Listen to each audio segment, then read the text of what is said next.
Now I'm going to tell you something that you won't read in the service manual.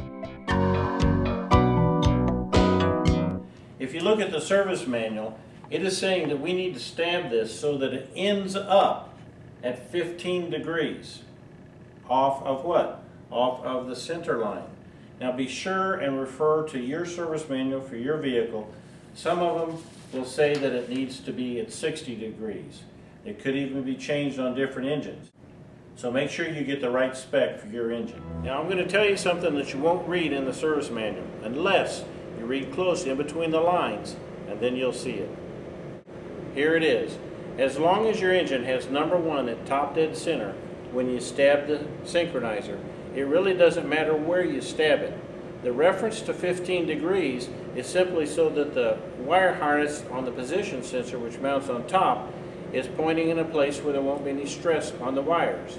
There's no need to use a protractor or any other method to try and stab it exactly at 15 degrees. Now let me explain. When the engine is put together, the crankshaft and the camshafts are mechanically timed together. They're held in place with the timing chain. So as long as the timing chain is intact, the relationship between the cams and the cranks will never change. The crankshaft has a missing tooth on the pulse ring that is picked up by the crank sensor that reports to the computer and is used for referencing number 1 and for RPM. Now the camshaft has teeth on it, but as you can see, there's no missing teeth, nothing to index. The synchronizer has teeth on the end of it as well, and as you can see, there are no missing teeth on it either, nothing to index. The camshaft is down inside the block. Then you insert the synchronizer and the teeth just simply mesh up. They line up exactly and it's a direct correlation. Every time the camshaft rotates, so does the synchronizer. The camshaft makes 2 revolutions for every 1 revolution of the crankshaft.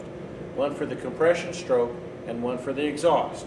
It really doesn't matter which one is on, because the synchronizer that has the sensor in it will create a sine wave that is the same for every revolution. It's just repetitive, and it doesn't matter which stroke it's on. It's just a continuous sine wave with no interruptions or identifying marks. Now the service manual states that the timing is not adjustable. So what's all this reference to 15 degrees about? Now back in the days of distributors, we had timing marks and specs. The crank and the cam were all held in place the same with the timing chain. We would rotate the engine to top dead center, and then we would stab the distributor with the rotor pointing at the number 1 spark plug. Now if we weren't really close or close enough, we could actually rotate the distributor until our timing marks lined up to be right on spec. So we've got this degree, 10 degrees, embedded in our thinking. But now that the engines are electronically controlled, there's no need for timing marks. The crankshaft and camshaft are all still held in place with the timing chain. As long as we're at top dead center on number 1, when we stab this synchronizer, as long as we're using the alignment tool, which keeps the interrupter in the correct position when we stab it, our 15 degrees simply pertains to the position of the sensor on top. So now with the synchronizer stabbed and the engines at top dead center, every time that crankshaft rotates, so is the cam synchronizer. And it's going to interrupt the signal and make a sine wave that is simply repetitive over and over again. So the critical point is that the engine be at number 1 top dead center. And then you stab the synchronizer as long as the tool is in place and pointing around 15 degrees. It doesn't matter where you stab it. The 15 degrees is simply so that when you take the tool off and put your position sensor on, the connector for the position sensor will be aimed at the right place so that when you plug it in, there'll be no stress on the harness or the wires. So if you read between the lines, the service manual does not tell us where to stab the synchronizer exactly, because it really doesn't matter. What does matter is that the engine be at top dead center and you use the alignment tool on the synchronizer.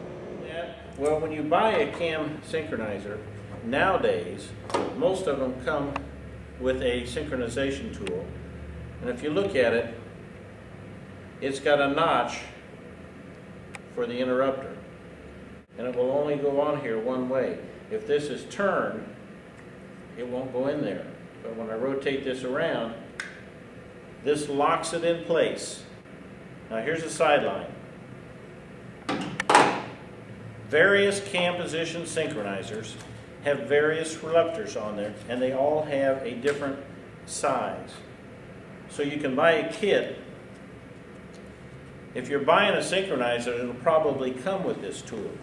But if you're reusing one and you don't have the tool, you can buy a kit. They're plastic, but they all have a different size reluctor inside.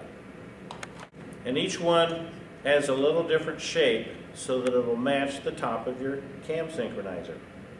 So find the correct one, make sure it fits your synchronizer.